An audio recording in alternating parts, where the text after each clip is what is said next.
rồi kìa, nó lấy hư trà, mà nó lấy hư bắt đẻ đó ra. bây giờ sao đi quấn nè Các bạn mới bán nhà, bây giờ đó, có là có anh mình nhỏ, có mà chả không mà anh nhỏ các bạn nó, có mà có nơi à, cái này à, có lần đâu cơ, anh đây nè, nó nhặt hạt chưa à, nó là mà khổ người nó nhặt đấy, khổ người nó là có thử,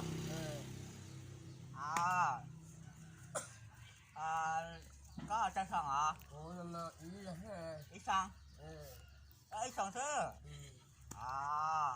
mình ít sân đấy là ăn đó à, cái này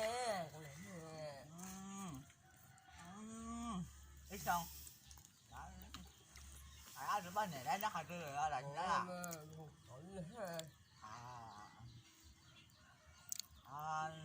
đây là té hạt chưa à, cũng mà cũng nữa có trà ở trên đó. nó cũng Là chắc chắn là